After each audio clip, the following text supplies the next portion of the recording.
Bien-aimés dans le Seigneur, bonjour, nous bénissons le Seigneur, nous lui rendons grâce. Je suis très heureux d'être encore cet après-midi parmi vous. Je suis très heureux pour la grâce, je suis très heureux pour la faveur, je suis très heureux pour la bonté, je suis très heureux pour la miséricorde de Dieu qui est sur nous. Vraiment très heureux et content, reconnaissant à Dieu pour ce qu'il est en train de faire. Donc, ce soir-là, nous allons encore nous rencontrer autour de la parole de Dieu, comme nous avions commencé depuis la semaine passée. Nous avions commencé à discuter du prophétique. Dieu nous a fait du bien. Dieu nous a parlé, il nous a beaucoup parlé et je suis très content parce que moi-même, au travers de ces interactions, Dieu s'est intervenu dans ma vie et il m'a beaucoup fait du bien. J'ai dit bonjour à tout le monde et je suis très content de vous avoir là cet après-midi pour discuter de la parole de Dieu. Donc pendant que nous sommes là, je vais demander à tout un chacun d'être un peu actif, surtout ceux de Charis, si nous pouvons partager pour inviter d'autres personnes à venir écouter la parole de Dieu avec nous. Parce que nous croyons que Dieu est avec nous, nous croyons que Dieu parle et nous croyons que Dieu va nous faire du bien. Dieu, vraiment, ce soir, va nous faire du bien parce que ce soir, Dieu va essayer de reconfigurer, de réajuster certaines choses que nous connaissons dans nos vies et que Dieu veut que nous puissions les faire bien. Dieu veut que nous puissions continuer à les suivre d'une manière correcte et exacte. Donc, j'ai dit encore shalom à tous. Je suis très content. Mais je vais dire quelque chose qui est très important. Je veux que cet après-midi encore, tu ne viens pas à cette interaction pour m'écouter. Viens à cette interaction pour écouter Dieu. Pourquoi? Parce que le principe est que si tu viens dans cette interaction pour m'écouter, tu risques de comparer ce que tu connais à ce que je suis en train de dire, alors que le but, ce n'est pas au fait ça. Le but, c'est de nous amener à faire en sorte que nous puissions saisir la pensée de Dieu. Donc pendant que tu seras en train de m'écouter, je veux que ton esprit soit actif, pour dire à Dieu au même moment, Seigneur, parle-moi. Seigneur, parle-moi. Seigneur, instruis-moi. Seigneur, éduque-moi. Je vais au travers des paroles du prédicateur ou de l'enseignant que tu me parles personnellement. Donc, j'insiste encore, je vous le demande encore, continuez à partager la vidéo, continuez à aimer la vidéo. Pourquoi? Pourquoi vous deviez partager la vidéo? Parce que si quelqu'un de mauvaise foi, par mégarde, essaye de signaler cette vidéo pour que on puisse le bloquer. Si chez Facebook, on voit que beaucoup de gens aiment la vidéo et ils sont en train de le partager, ils verront que non, c'est une bonne chose parce qu'il y a beaucoup de gens qui les voient et il y a beaucoup de gens qui les partagent. Donc, c'est une mesure de sécurité pour nous, de sécuriser ces informations et de sécuriser ce que nous sommes en train de faire. Donc, j'avais dit qu'aujourd'hui, je vais aborder sur les prophètes. Pourquoi? Parce que j'avais commencé cet enseignement en parlant du ministère prophétique. Et dans l'enseignement sur le ministère prophétique, j'avais dit que le ministère, quand on parle du ministère prophétique, donc les services prophétiques, on fait allusion à l'appel du prophète et au don prophétique, à l'appel du prophète et aux dons prophétiques. Et lorsque nous parlons des dons prophétiques, nous sommes en train de parler des dons de révélation. Et je vous ai dit hier, dans les 9 dons, dont Paul parle dans 1 Corinthiens chapitre 12, on nous signale que les 6 dons sont les dons des révélations. J'avais cité les dons. Il y a la parole, il y a les parler en langue, il y a l'interprétation des langues, il y a la prophétie, il y a la parole de connaissance, il y a la parole de sagesse et il y a le discernement des esprits. Tout ça font partie des dons qu'on appelle des dons prophétiques parce que ce sont des dons liés à la révélation. Ce sont des dons liés à la révélation. Alors, nous avons dit hier qu'avoir un don prophétique, avoir un don de révélation, cela ne te qualifie pas pour être un ministre dans le royaume. Cela ne te qualifie pas. Pourquoi? Parce qu'on va voir que par erreur, par manque de sagesse ou par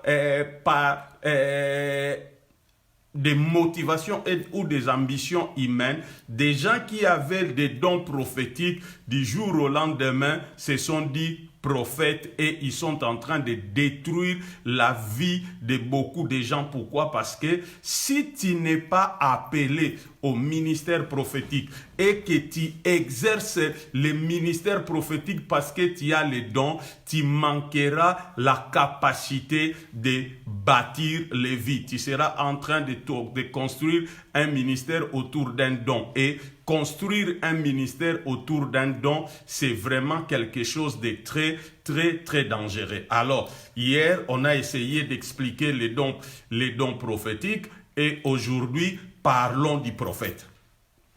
Parce que les prophètes ou les ministères prophétiques, c'est un ministère très, très important dans l'Église, les prophètes. C'est un ministère très, très important dans l'Église. Et lorsque nous regardons dans la Bible, les prophètes n'ont pas commencé avec nous. Les prophètes n'ont pas commencé avec nous. Les prophètes n'ont pas commencé dans notre génération. Les prophètes n'ont pas commencé dans notre dispensation. Cela veut dire que avant notre dispensation, avant la dispensation de l'Église, il y avait déjà des prophètes. Et lorsque vous lisez dans l'Ancien Testament, il y avait seulement 3 sacerdoces ou un fonctionnant sous la puissance du Saint-Esprit. Dans l'Ancien Testament, aujourd'hui, dans l'Église, nous avons 5 sacerdoces, nous avons 5 ministères, nous avons 5 appels, nous avons 5 dons gouvernementaux pour l'œuvre de Dieu. Mais dans l'Ancien Testament, lorsque vous lisez la Bible dans l'ancienne dispensation, vous allez vous rendre compte que dans l'ancienne dispensation, il n'y avait que 3 sacerdoces ou un. Il n'y avait que 3 sacerdoces ou un. Donc cela veut dire quoi? Il y avait qui fonctionnait sous la puissance du Saint-Esprit. Et parmi le peuple d'Israël, il y avait 3 sacerdoces ou un fonctionnant sous la puissance du Saint-Esprit parmi le peuple d'Israël. Il y avait les prophètes, il y avait les prêtres et ensuite il y avait les rois. 3 sacerdoces. Donc, si on peut le dire comme aujourd'hui, on peut dire entre guillemets que dans l'Ancien Testament, il n'y avait que 3 ministères qui opéraient au milieu du peuple d'Israël. Il y avait 3 sacerdoces. Il y avait d'abord les prophètes, il y avait ensuite les prêtres, les sacrificateurs et ensuite il y avait les rois. Maintenant, lorsque vous regardez, si vous voulez comprendre le rôle et la place du prophète dans le but de Dieu, c'est seulement au prophète qu'a été donnée l'autorité pour joindre les autres sacerdoces. Cela veut dire que c'est seulement aux prophètes, c'est seulement les prophètes à qui on avait donné l'ordre, l'autorité pour oindre les autres sacerdoces et les appeler à fonctionner avec une parole précise venant du Seigneur. Donc les prophètes ont une place importante dans le but de Dieu depuis le commencement. Voilà pourquoi nous devons bien comprendre les rôles et la place du prophète dans l'Église ou dans le corps de Christ pour que nous puissions bénéficier des vraies intentions de Dieu en donnant des prophètes. Parce que si le rôle du prophète n'est pas compris, si la place du prophète n'est pas comprise, si l'importance de ces dons-là n'est pas comprise, le danger est que nous n'allons pas bénéficier de ce pourquoi Dieu avait donné ces dons. J'insiste encore, je demande encore à tout le monde qui sont en train d'arriver sur cette interaction, si c'est possible, essayez de partager un peu plus la vidéo, essayez de l'aimer un peu plus pour permettre que si quelqu'un de méchant, de mauvaise foi, essaye de signaler cette vidéo sur Facebook, que chez Facebook, on voit qu'il y a beaucoup de gens qui sont en train d'aimer cette vidéo et il y a beaucoup de gens qui sont en train de les suivre, alors on ne pourra pas les bloquer. Donc, faites ce travail-là et le Seigneur nous comblera tous. Maintenant, j'étais en train d'expliquer, je reviens. Là, je suis en train de parler de la place du prophète dans le but de Dieu. Dans le but de Dieu. Pourquoi nous avons des prophètes? Même lorsque nous sommes dans l'Ancien Testament, on va se rendre compte que il n'y avait que 3 sacerdoces. Il y avait le prophète, il y avait le roi, il y avait l'apôtre. Il y avait le prophète, il y avait le roi, il y avait le prêtre. Mais maintenant, de tous les 3, ce n'est qu'au prophète que Dieu a donné la possibilité et l'opportunité de faire quoi? De oindre les autres. Et nous allons les voir. Et nous allons le voir que Moïse était un prophète. Moïse était un prophète. Et Moïse a initié et a oint les sacerdoces pour se tenir devant le Seigneur. Moïse, en tant que roi, en tant que prophète, c'est lui qui a oint le premier prêtre qui a existé dans la Bible, à part Melchisedec. Mais le premier prêtre, quand les enfants d'Israël sont en train d'être organisés comme nation, les premiers prêtres qu'ils ont eu, c'est Moïse qui l'a ordonné, c'est Moïse qui l'a reconnu, c'est Moïse qui l'a présenté. Et on voit ça dans le livre de Lévitique chapitre 8, nous sommes au verset 12. Dans Lévitique chapitre 12, on dit « Il versa de l'huile d'onction sur la tête d'Aaron, il lui fit cette onction afin de le mettre à part. » C'est très, très important. On voit Moïse en tant que prophète qui est en train de oindre Aaron comme prêtre. Parce que Dieu lui a dit de verser, de consacrer, de mettre la tribu de Lévi, dont Aaron à la tête, de le mettre à part pour servir comme prêtre. Et le premier prêtre en Israël qui a servi dans le temple, c'était Aaron était le premier prêtre et c'est Moïse en tant que prophète qui l'a oint. C'est Moïse en tant que prophète. Donc, il y avait le prophète, il y avait le roi, il y avait le prêtre, mais Dieu donnait le pouvoir. Il avait donné l'autorité au prophète pour oindre les autres. Et puis, on verra ensuite que Samuel, le prophète, a oint Saoul et David pour être les rois du peuple de Dieu. Cela veut dire que ce n'est pas un roi qui a oint un roi. Ce n'est pas un roi qui a oint un roi. On voit que c'est toujours les prophètes qui ont oint les 2 rois qu'on avait. On peut les regarder dans 1 Samuel chapitre 16. Nous sommes au verset 13. La Bible dit ceci.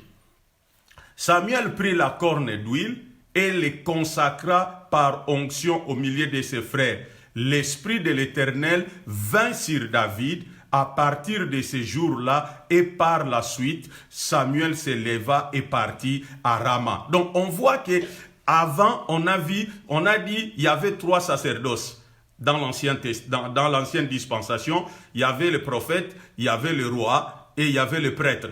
Il y avait le prêtre et le roi. Et on voit que dans les 3 sacerdoces, ce n'est qu'au prophète que Dieu avait donné les droits de oindre les autres sacerdoces. On a vu Moïse qui était prophète, oindre Aaron. Et là, nous sommes en train de voir Samuel qui est prophète en train de oindre Saoul et David. Et après, on voit encore Élie qui était prophète en train de oindre Élisée pour le succéder en tant que prophète en Israël. Donc ça veut dire que les prophètes pouvaient oindre les prophètes pouvaient oindre les prêtres, les prophètes pouvaient oindre les rois. Regardez 1 Roi chapitre 19 verset 16. On dit ceci: tu consacreras aussi par onction Jéhu, le petit-fils de Nimshi, comme roi d'Israël, et tu consacreras par onction Élisée, le fils de Shaphat, d'Abel-Méhola, comme prophète à ta place. Donc, c'est clair qu'ici, on est en train de voir combien les prophètes sont importants dans le but de Dieu. Alors, si les prophètes sont importants, il faut qu'on comprenne. On dit, parmi ces 3 sacerdoces ouins de l'Ancien Testament, seulement celui du prophète qui a porté la parole du Seigneur aux individus, à Israël et aux nations. On dit, parmi tous les sacerdoces ouins, les 3, entre prophète, roi et prêtre, c'est seulement le prophète à qui était donné la capacité, le droit, l'autorité d'apporter la parole de Dieu, aux individus, aux nations et à Israël. Maintenant, ça nous sommes dans l'ancienne dispensation. Maintenant, lorsqu'on vient dans la nouvelle dispensation qu'on appelle entre guillemets Nouveau Testament, parce que la parole de Dieu n'est pas Ancien Testament, la parole de Dieu n'est pas Nouveau Testament, la parole de Dieu est la parole de Dieu. Maintenant, il y a les dispensations pour essayer de séparer avant Christ et après Christ. Donc, avant Christ, c'est ce qu'on appelle, entre guillemets, Ancien Testament, et après Christ, c'est ce qu'on appelle Nouveau Testament. Maintenant, dans ce qu'on appelle Nouveau Testament, nous avons 5 ministères gouvernementaux. Nous avons 5 ministères gouvernementaux. Maintenant, dans ce qu'on appelle les 5 ministères gouvernementaux, qui sont les apôtres, les prophètes, les évangélistes, les pasteurs et les docteurs. C'est quoi au juste les 5 ministères? Parce que on ne peut pas parler du prophète qui dans l'église, on ne peut pas parler du prophète dans notre dispensation sans comprendre qui est un prophète dans notre dispensation. Et dans notre dispensation, dans ce qu'on appelle le Nouveau Testament, les 5 dons du ministère représentent les pleins ministères de Christ. Donc, si tu entends 5 ministères, si tu entends ministère, c'est que tu dois comprendre, c'est que tu dois saisir, les ministères sont au fait les pleins ministères de Christ dans l'Église. Voilà pourquoi au début, j'avais dit, pour différencier les dons spirituels et les ministères, c'est clair. Les dons spirituels sont donnés par le Saint-Esprit et les ministères sont donnés par Christ lui-même qui est la tête de son Église. Regardez ceci, retenez ceci en esprit, que les 5 dons du ministère représentent la pleine onction de Christ. Parce que la Bible dit, Christ a opéré sur la terre avec une onction sans limite. Maintenant, cette onction-là sans limite, c'est ce que nous appelons dans l'Église les 5 dons du ministère. Pourquoi? Parce que Jésus était là, il est l'apôtre et le haut prêtre de notre foi. C'est ce que le livre des Hébreux dit de lui. Jésus est l'apôtre et le haut prêtre de notre foi. Jésus est le prophète envoyé par Dieu. La femme samaritaine l'a reconnu. La femme samaritaine l'a reconnu comme prophète. Ça, c'est une deuxième partie de son onction. Et on dit, Jésus, c'est un évangéliste. Il est le messager des bonnes nouvelles du Père. La Bible dit, il partait de village en village et de ville en ville, proclamant la bonne nouvelle du royaume, guérissant les malades, purifiant les lépreux, ressuscitant les morts et chassant les démons. Donc Jésus, dans la Bible, lorsque nous regardons, on voit les 5 ministères, c'est l'onction avec laquelle Jésus a opéré, c'est l'onction avec laquelle Jésus a fonctionné. Donc il est l'apôtre, il est le prophète, il est l'évangéliste, il a dit lui-même qu'il est le bon berger. Donc, le pasteur, il a dit qu'il est le bon berger, et puis il est lui-même un enseignant.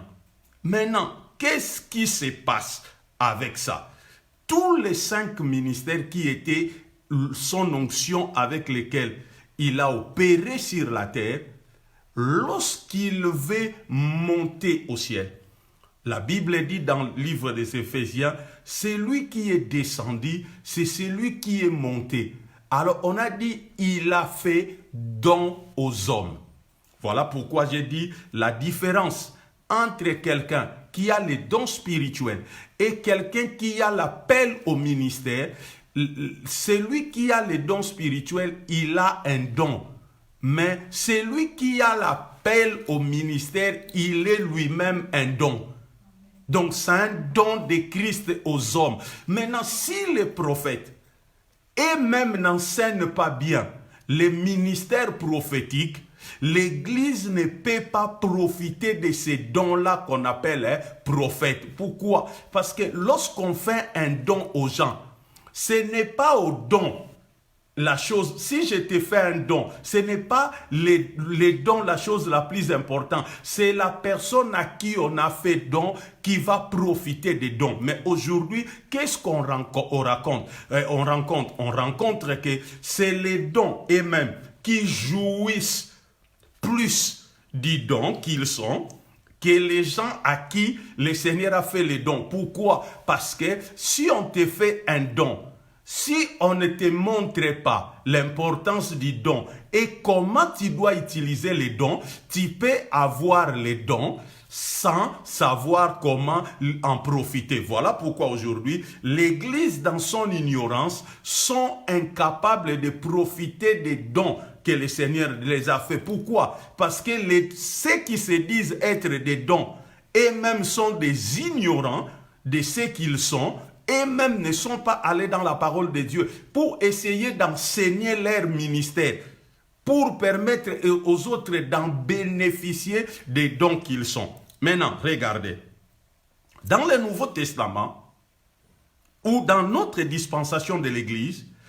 tous les 5 dons sont extrêmement importants pour le corps du Christ. Les 5 dons. Parce que les 5 dons, au fait, c'est l'onction globale avec laquelle Christ a opéré sur la terre. Maintenant, tous les 5 ministères sont extrêmement, je dis bien extrêmement importants pour le corps. Parce que chaque ministère libère dans le corps une dimension différente de Christ. Voilà pourquoi ils sont extrêmement importants. Ils libèrent, donc les 5 dons du ministère libèrent dans l'Église les pleins ministères de Jésus-Christ d'une façon cohérente. Et dans les 5 ministères, il n'y a pas un ministère qui domine sur l'autre. Il n'y a pas un ministère qui est plus grand que l'autre. Il n'y a aucun ministère qui domine sur l'autre. Il n'y a aucun ministère qui est plus grand. Ça veut dire que tous les ministères sont nécessaires et tous sont égaux en valeur devant Dieu. Mais chacun des ministères a des fonctions différentes. Je vais aborder dans quelques jours avec la sœur Abigail sur les ministères. Je vais expliquer les buts et les rôles des ministères. Regardez, tous les ministères, les 5, ont un même but, mais n'ont pas les mêmes fonctions et les mêmes rôles. Tous les 5 ministères ont un même but. C'est quoi? Perfectionner les saints, amener les saints à être comme Christ, amener l'Église. Ça, c'est le but. Maintenant, pour réaliser ce but-là commun, l'évangéliste doit amener sa part, le pasteur doit amener sa part, le docteur doit amener sa part, le prophète doit amener sa part, l'apôtre doit amener sa part. Cette cohérence-là, de cette onction-là de Christ, c'est ce qui va amener l'Église à la maturité. Et je suis très content de faire partie de l'Église actuelle. Pourquoi? Parce que depuis le 3e siècle, que les Romains ont récupéré l'Église entre les mains des pères fondateurs, il n'y a pas eu dans l'Église tous les 5 ministères au même moment.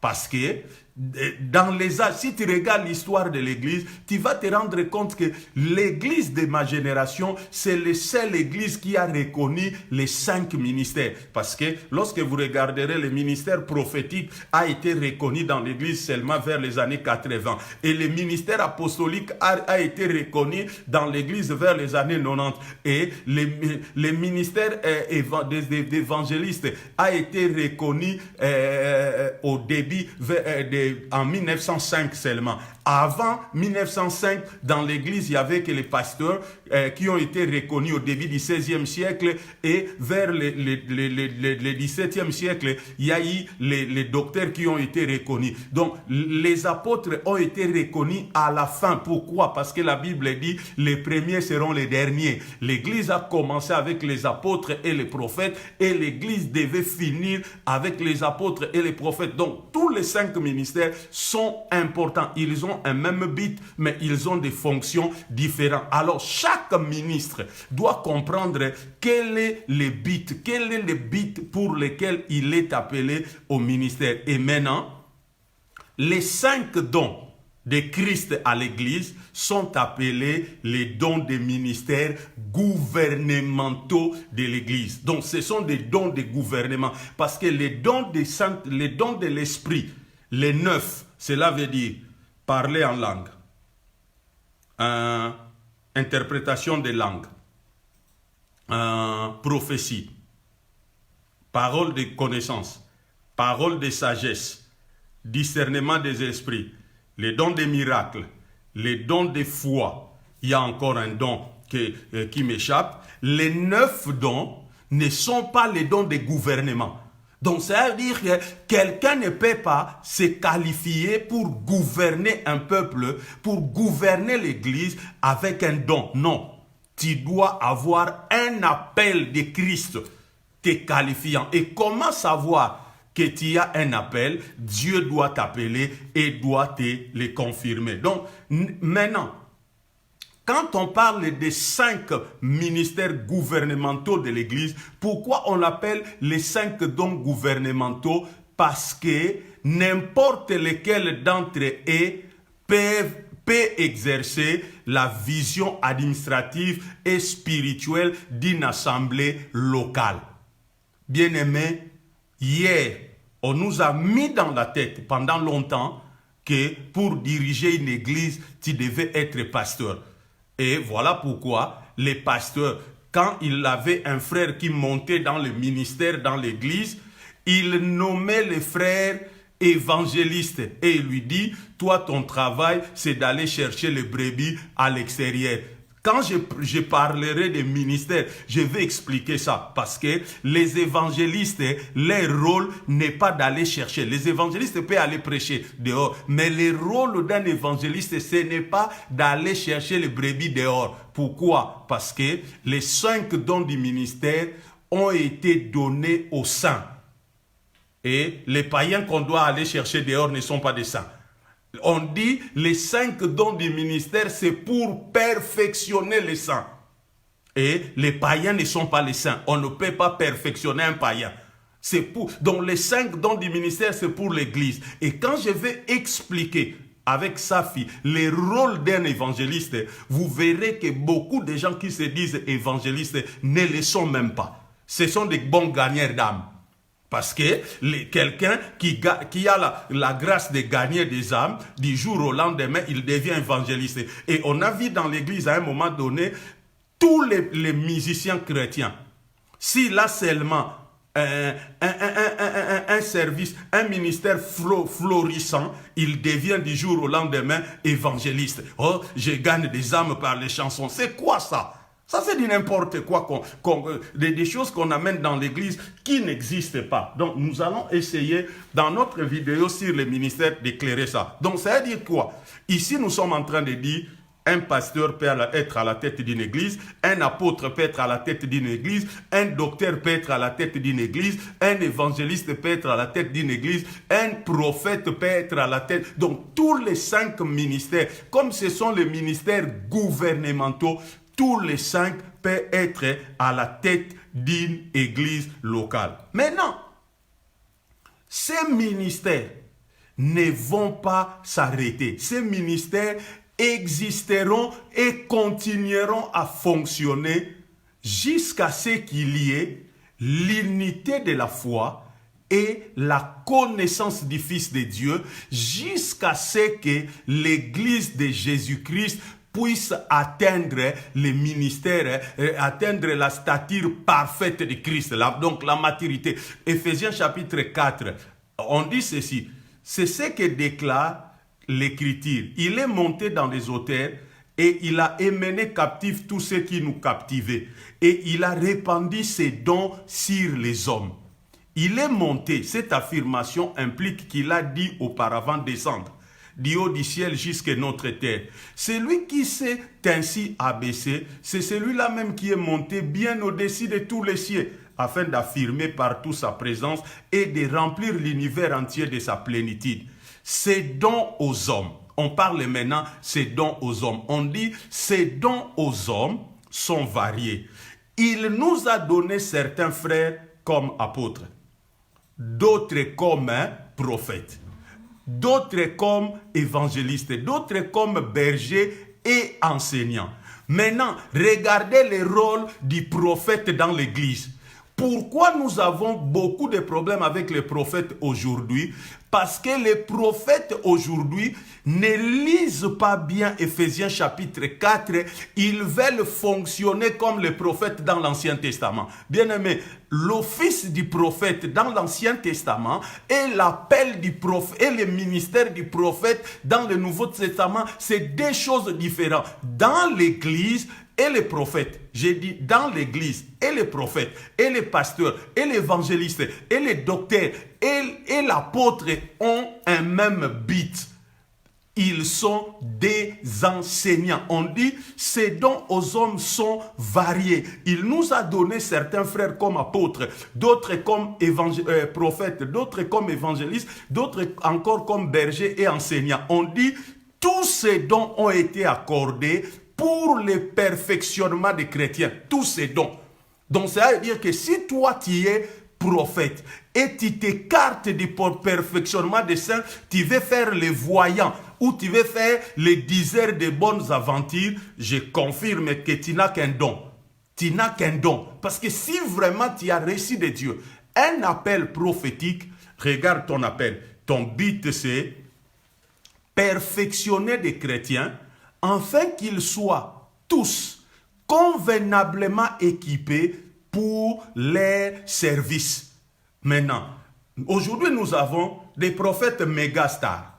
Cela veut dire que dans son église, c'est une église où Les gens viennent pour être bénis. Les gens viennent pour recevoir des paroles. Les gens viennent pour être guéris. Mais les gens là, quand est-ce qu'ils vont commencer à faire leur rôle, leur service en tant que chrétiens? Parce qu'on dit, tous ces dons, excepté personne, tous ces dons, cela veut dire apôtres, prophètes, évangélistes, pasteurs et enseignants, on dit tous ces dons, on dit bien tous ces dons, sans exception. Alors pourquoi aujourd'hui les prophètes dans l'église veulent s'écarter, veulent fuir leurs responsabilités et faire autre chose? Le prophète n'est pas différent de l'apôtre. Le prophète n'est pas différent du pasteur. Le prophète n'est pas différent. Malgré qu'il peut voir dans le couloir de l'éternité et enseigner ce qu'il est en train de voir. Malgré qu'il peut voir les choses dans la vie des gens. Mais les prophètes ne sont pas là pour distraire les gens avec des prophéties à 5 balles.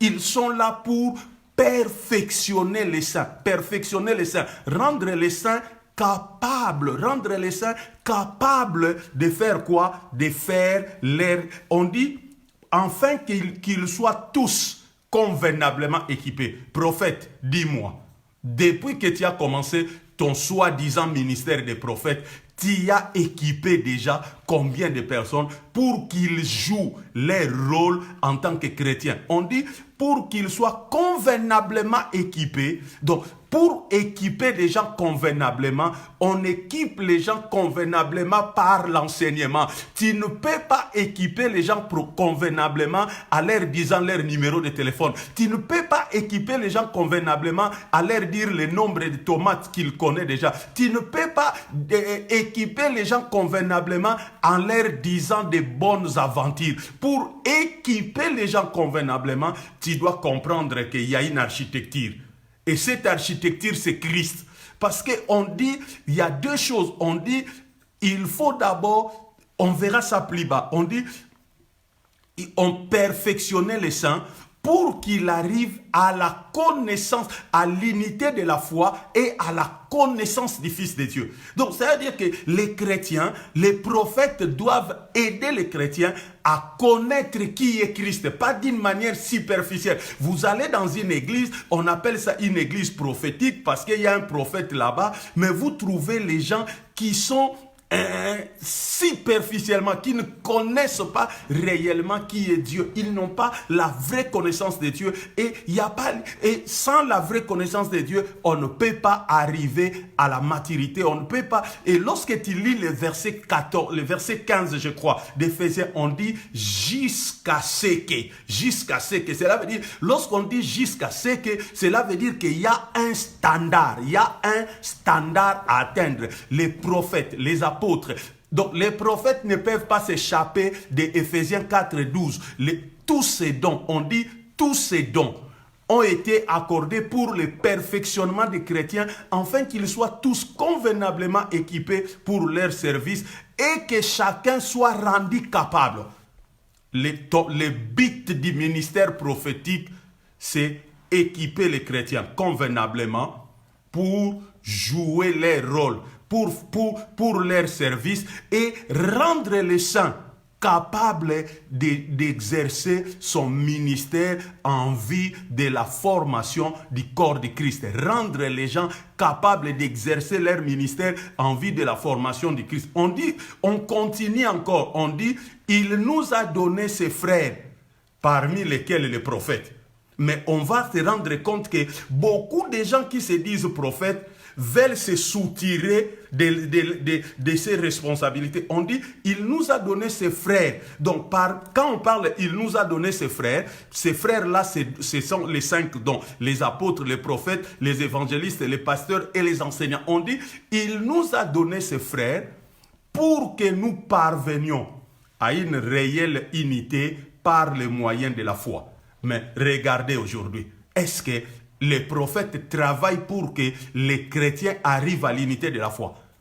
Et puis on dit, et d'une parfaite connaissance du Fils de Dieu. Bien aimé, on ne connaîtra pas Dieu. On n'aura pas une parfaite connaissance de Dieu sans les enseignements. Les prophéties, les paroles de connaissance, tous ces trucs-là sont bien parce que ça édifie, ça oriente. Je ne suis pas en train de dire que prophétiser c'est mauvais. Ne me vendez pas cette histoire-là. Prophétiser c'est bon parce que moi-même je prophétise. Et moi-même, ma vie est bâtie autour de beaucoup de prophéties que Dieu m'a données. Mais le problème, c'est quoi? Les prophètes doivent voir dans les couloirs d'éternité ce que Dieu veut et amener les enseignements appropriés. Pourquoi? Pour amener l'Église, on dit, à une parfaite connaissance. Donc, ça veut dire que quand tu es chrétien, tu vas dans une église où on ne t'aide pas à connaître Dieu, à avoir une connaissance de Dieu, je t'appelle à quitter cette église. Même si c'est ton père qui est le pasteur, même si c'est ton mari, même si c'est ta femme qui est en train de diriger là, je t'appelle à quitter cette église. Pourquoi? Parce que tout simplement, cette église-là est contraire à la parole de Dieu. La parole de Dieu dit, les rôles des ministères, ce n'est pas dire aux gens, je vois que ton numéro de compte c'est comme ça. Et puis, la majorité de ce qu'on appelle des prophéties aujourd'hui, je ne sais pas si c'est vraiment des prophéties. Pourquoi? Parce que c'est des paroles de connaissance. Parce que les prophéties, c'est des choses cachées que tu ne connais pas. Mais si on passe le temps à te dire des choses que toi tu connais déjà, alors c'est quoi ton problème? On dit, il nous a donné ses frères pour que nous parvenions à une réelle unité par le moyen de la foi et une parfaite connaissance du Fils de Dieu, que nous devenions majeurs. Que nous devenions majeurs. Le but du prophète, c'est amener les gens à devenir majeurs. Mais aujourd'hui, vous allez vous rendre compte que le ministère prophétique aujourd'hui dans les églises est en train de garder les gens les bébés. Les gens ne savent pas prier, les gens ne savent pas lire la parole de Dieu, les gens ne savent pas obéir à Dieu, les gens ne connaissent pas les chemins de la maturité. C'est que les gens attendent. Prophète, qu'est-ce que Dieu a dit pour moi? Prophète, qu'est-ce que Dieu a dit pour moi? Depuis qu'on a commencé à te dire Dieu a dit pour toi des choses, qu'est-ce qui a changé dans ta vie? On dit afin que nous devenions majeurs en atteignant une virile maturité, que notre personnalité atteigne son plein épanouissement sur le modèle de Christ et que tous ensemble, nous formions cet homme parfait qui constitue la plénitude qui nous vient de Christ. Et bien aimé, ça c'est les 5 dons du ministère. Maintenant, je vais dire une déclaration très importante. On dit de tous les 5 ministères gouvernementaux du Nouveau Testament, celui du prophète est le ministère le moins compris dans l'Église. Pourquoi? Parce que les prophètes dans l'église, au lieu d'enseigner aux gens, de leur expliquer c'est quoi le ministère du prophète, ils préfèrent vivre et être comme les prophètes de l'Ancien Testament. Alors que le ministère du prophète, c'est le ministère le moins compris, mais pourtant, c'est celui dont la parole de Dieu fournit le plus d'informations.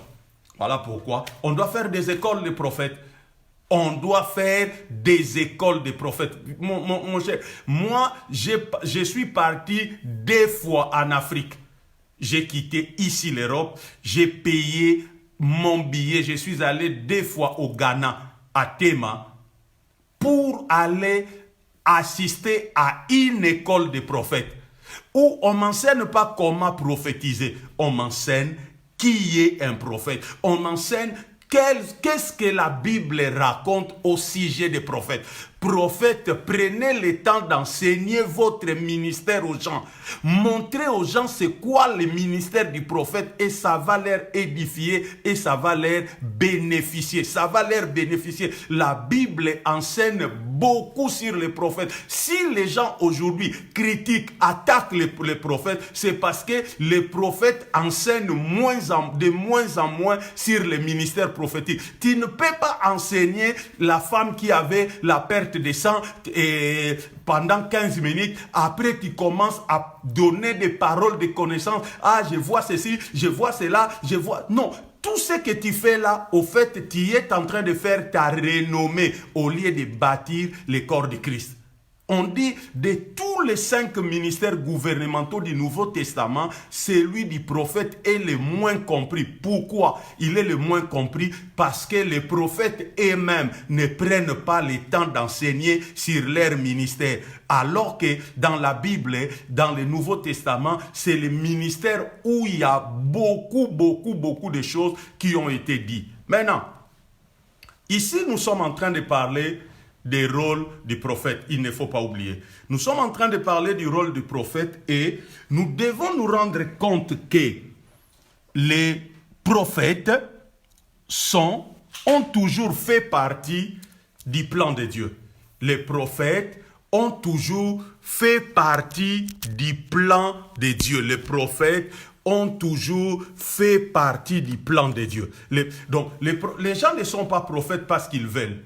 Les gens ne sont pas prophètes parce qu'ils veulent. Les gens sont prophètes parce que c'est les plans de Dieu. Parce que c'est les plans de Dieu. Les gens sont prophètes parce qu'ils font partie du plan éternel de Dieu et de ses buts pour la terre. Et de ses buts pour la terre. Pour Israël en tant que nation et Israël spirituel en tant que l'Église, le corps de Christ. Dieu a parlé à l'homme directement à l'oreille et de façon surnaturelle, mais également par la bouche de ses saints prophètes. Pourquoi? Parce que dans le plan de Dieu, dans le but de Dieu, pour l'Église, Israël d'abord en tant que nation et pour Israël spirituel en tant que l'Église, dans le plan de Dieu, les prophètes ont un rôle très important. Et si les prophètes dans l'Église ne jouent pas leur rôle, ils risquent de falsifier l'Église. Ils risquent que l'Église soit mal bâtie. Pourquoi? Parce que les prophètes ne sont pas en train d'apporter leur part à l'édification du corps de Christ. Et on dit, Dieu a parlé à l'homme directement à l'oreille et de façon surnaturelle. Mais le même Dieu a aussi parlé aux hommes au travers de la bouche de ces saints prophètes qui ont été placés sur la terre depuis que le monde a commencé. Luc chapitre 1, nous sommes au verset 70. La Bible dit ceci. Depuis le commencement des temps, il avait annoncé par la voix de ses saints prophètes et il vient d'accomplir sa promesse. Cela veut dire que Dieu a toujours voulu qu'il y ait des prophètes. Dieu a toujours utilisé les prophètes parce que les prophètes sont importants dans le but de Dieu. Mais il faut que ces prophètes-là comprennent eux-mêmes d'abord leur rôle. Leur rôle, c'est perfectionner les saints. Pas donner. Non, les prophètes font partie du plan de Dieu. Pour comprendre ça, depuis le commencement, on va se rendre compte que Enoch, qui était le 7e descendant d'Adam, Enoch était un prophète.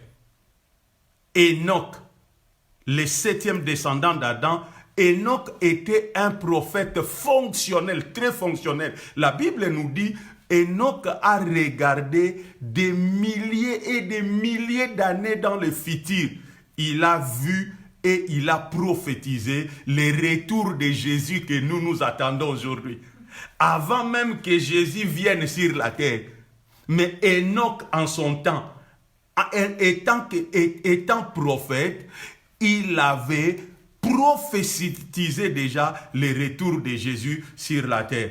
Et il était capable de connaître par l'onction prophétique qui reposait sur lui de façon surnaturelle les jugements de Dieu sur une terre qui ne se répand pas. Jude chapitre 1 verset 14 on dit et aussi s'applique la prophétie d'Enoch. On dit à et aussi s'applique la prophétie d'Enoch, le 7e patriarche après Adam. Attention, dit-il, le Seigneur va venir avec des dizaines de milliers d'anges. Pour faire quoi? Pour juger le monde. Donc cela veut dire que Jésus n'était pas encore né, Mais Dieu a utilisé un homme, Enoch, qui était un prophète fonctionnel. Donc les prophètes sont très, j'insiste encore, je ne suis pas en train d'attaquer les prophètes ici.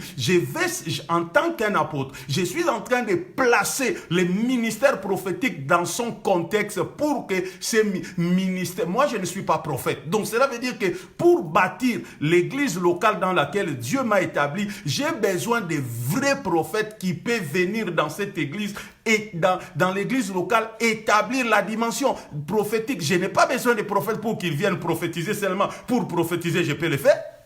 Je n'ai même pas besoin de prier ou de jeûner pour prophétiser. Donc, comme je suis là, je peux commencer à prophétiser un à un sur les gens qui sont là. Mais je ne vous dirai pas des choses que vous connaissez. Je prophétiserai sur des choses cachées. Parce qu'aujourd'hui, les gens, pour croire à un prophète, ils attendent que les prophètes leur disent les choses qu'ils connaissent.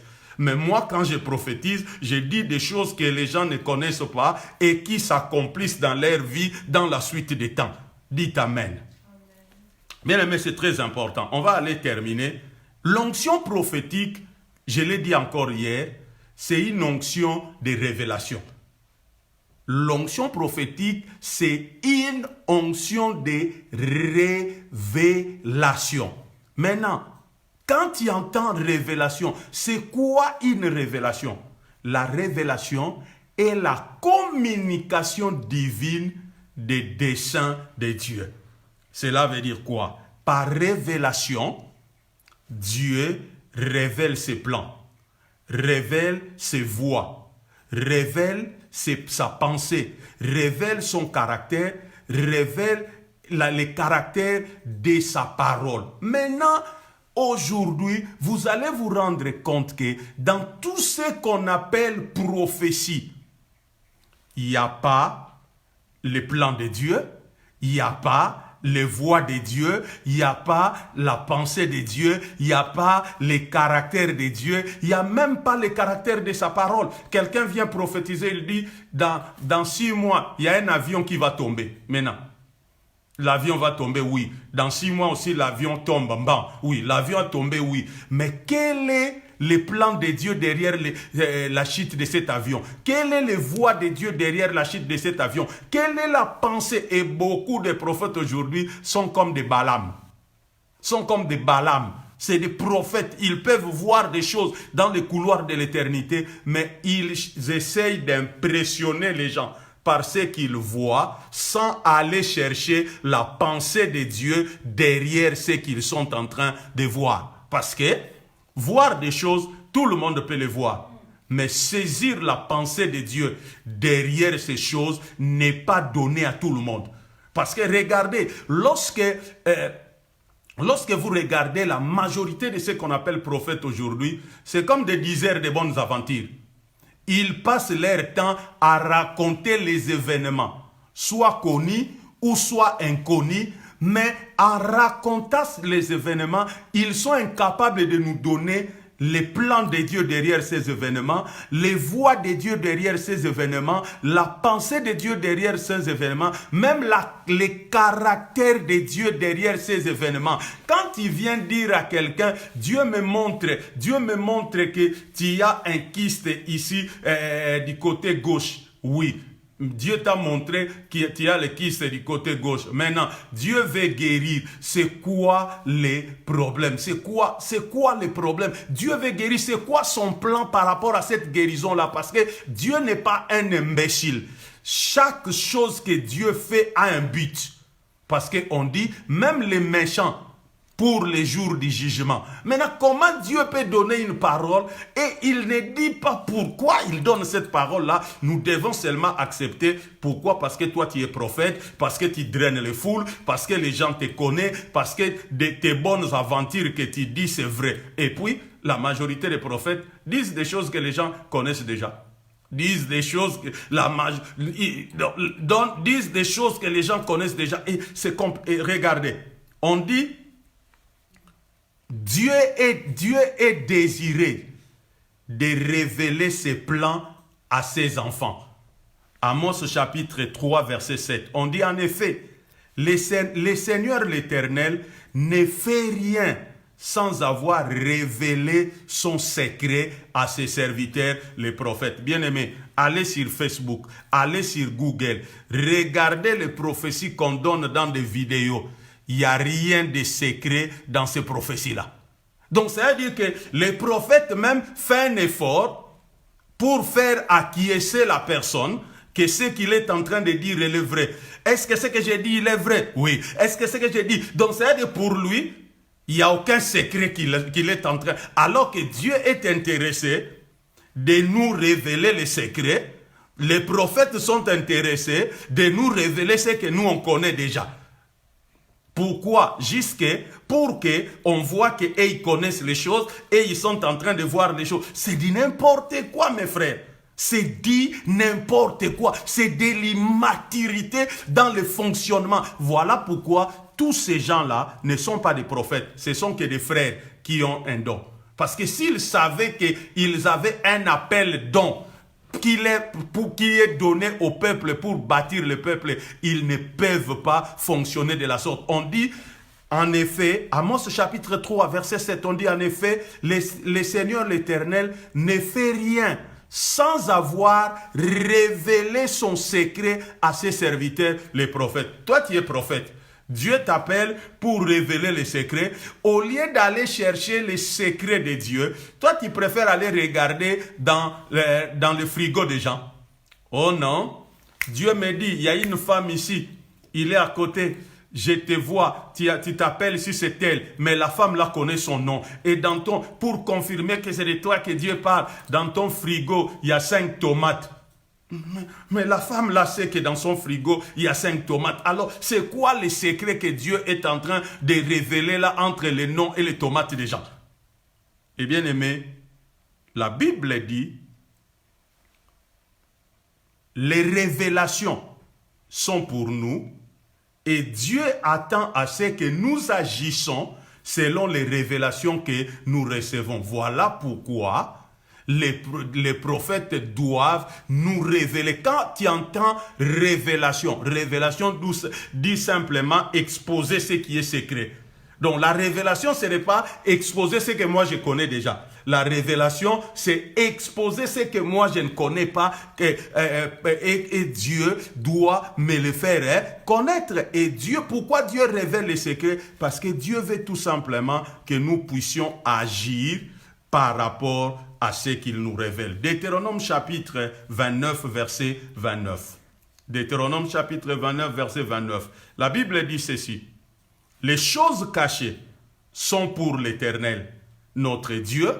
Les choses révélées sont pour nous et nos enfants, à toujours, afin que nous les mettions en pratique, afin que nous mettions en pratique toutes les paroles de cette loi. Donc cela veut dire que quand Dieu veut révéler, la révélation, c'est enlever le voile. Révélation, révéler, c'est enlever le voile sur ce qui est caché, afin que les hommes arrivent à la connaissance des intentions, des pensées, des voies, des désirs de Dieu pour les faire. Et bien aimé, je l'ai dit hier, la révélation, c'est comme un véhicule. La révélation, c'est comme une moto, c'est comme une trottinette.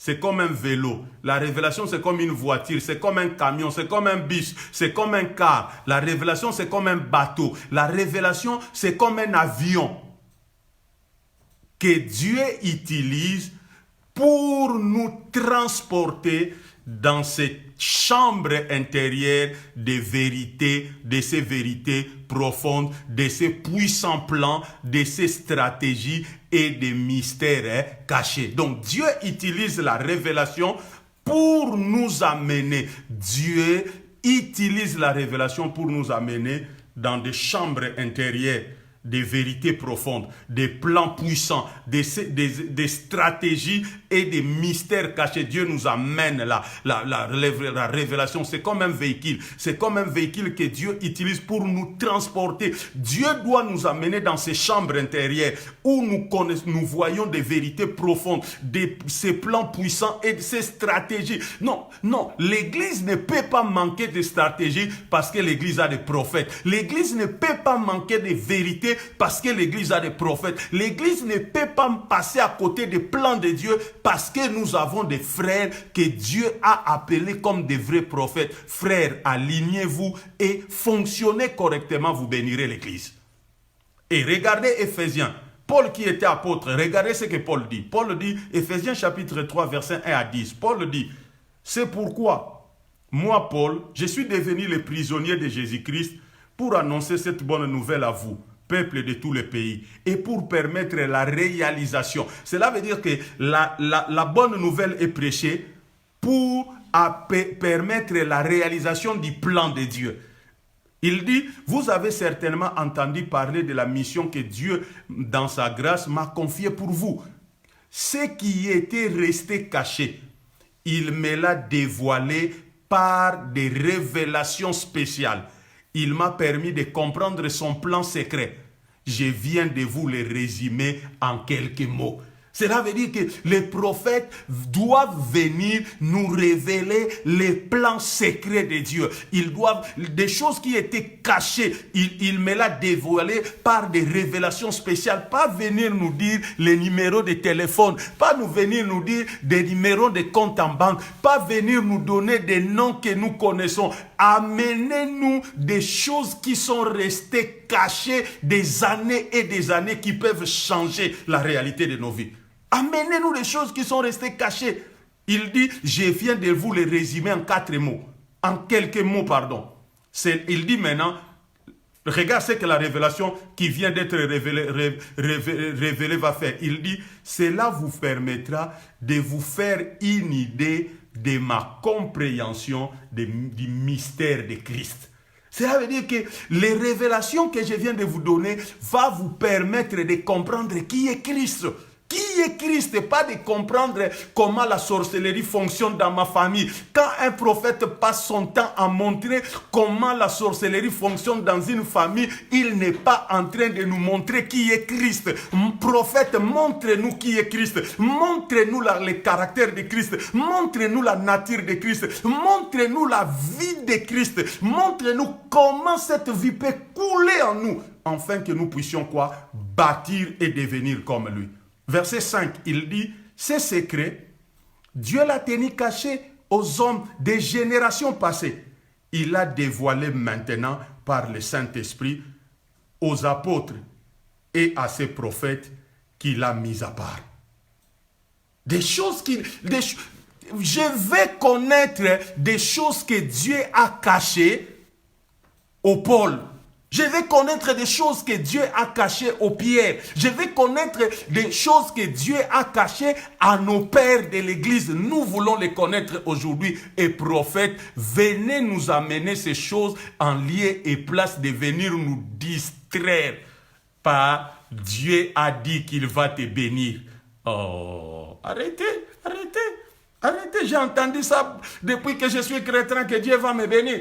Alors que quand tu viens de me dire que Dieu va me bénir, tu es en train de contredire la parole de Dieu. Parce que Dieu ne va pas me bénir parce que Dieu m'a déjà béni. La Bible dit, nous sommes bénis de toutes sortes de bénédictions. Et la bénédiction, ce n'est pas avoir des choses. La bénédiction, c'est avoir Dieu dans sa vie et être comme lui. Et le verset 6, on dit, quel est ce secret?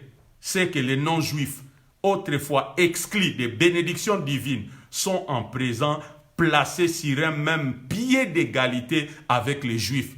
Ils ont droit au même héritage que les juifs, sont intégrés au même corps et on part aux bénédictions offertes par Dieu à tous ceux qui entrent en communion avec lui par leur acceptation de l'évangile. On dit, c'est la bonne nouvelle que j'ai été chargé de répandre. Cette mission est un cadeau que Dieu m'a fait dans sa grâce. Il agit puissamment en moi. Oui, c'est à moi, le plus petit parmi tous les chrétiens, qu'a été accordé la faveur d'annoncer aux non-juifs les infinies et insondables richesses de Christ. Les infinies et insondables richesses de Christ. Je suis chargé de mettre en pleine lumière. Cela veut dire en pleine lumière pour tout homme ces mystères que Dieu, le Dieu qui a créé toutes choses en Christ, a tenu caché depuis la création jusqu'à ce jour. Donc, ça veut dire qu'il y a des choses que Dieu a cachées, que les prophètes sont appelés de venir, que les prophètes sont appelés de venir nous faire connaître, pas de venir nous distraire. Nous n'avons pas besoin de la distraction.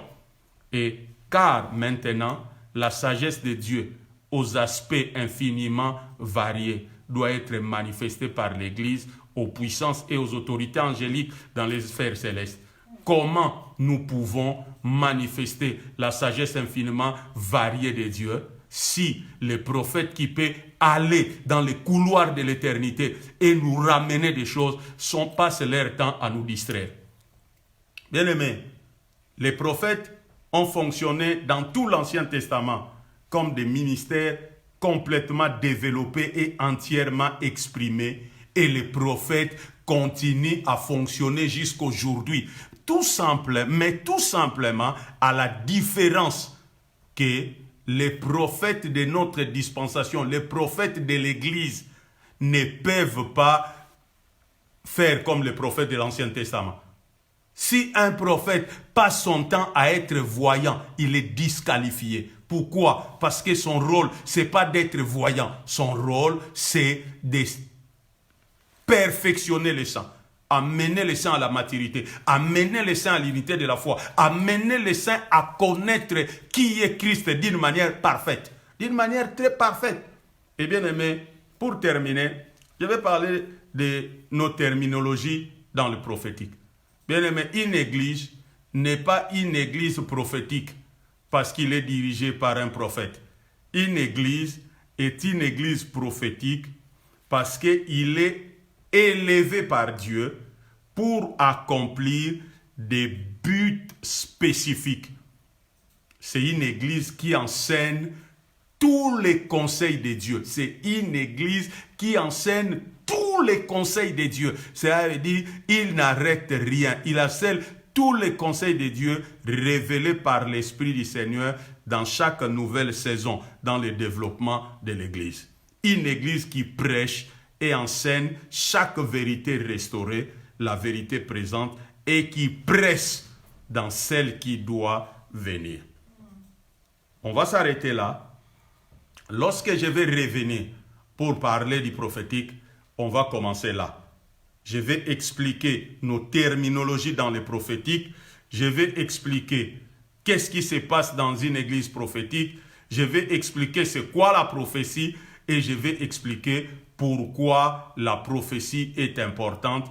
Et je vais terminer par dire que non, pourquoi chaque croyant doit être prophétique. Et être prophétique, c'est être tout simplement un être humain normal. Donc, je rends grâce à Dieu pour cette intervention. Vraiment, que Dieu vous bénisse. Il y a un lien qui est là de notre site. Tous ces enseignements-là sont sur ce site en texte, en format texte. Vous pouvez aller les lire. J'ai béni Mamou Karame pour le soutien pendant les confinements. J'ai béni tous mes fils de Charis. Je vous suis reconnaissant parce que vous êtes un peuple bien. Je dis, comme je l'ai dit toujours, nous sommes des gens bien. Dans Charis, il n'y a pas de mauvaises personnes. Vous êtes des personnes merveilleuses parce que je continue à voir l'amour de Dieu et la bonté de Dieu au travers de vos vies.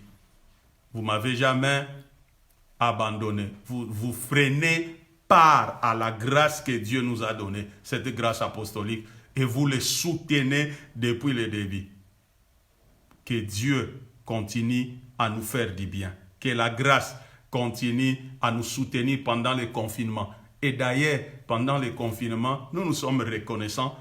Nous adorons Dieu. Nous voulons le servir d'une manière agréable parce que nous savons ce qui est en train de passer. Donc, bien aimés dans le Seigneur, nous sommes arrivés à la fin. Si tu n'as pas encore partagé, partage cette vidéo, s'il te plaît. Si toi, tu as été édifié, si toi, les voiles sont tombés, aide les autres. Donc, si tu ne le fais pas, c'est-à-dire que toi, tu as un mauvais cœur. Parce que si toi, cette vidéo t'a aidé, Si cette vidéo t'a édifié, si cette vidéo t'a ajusté, aide les autres à écouter les mêmes choses, partagez. Que Dieu vous bénisse, que Dieu vous fasse le bien. Bye bye et à la prochaine.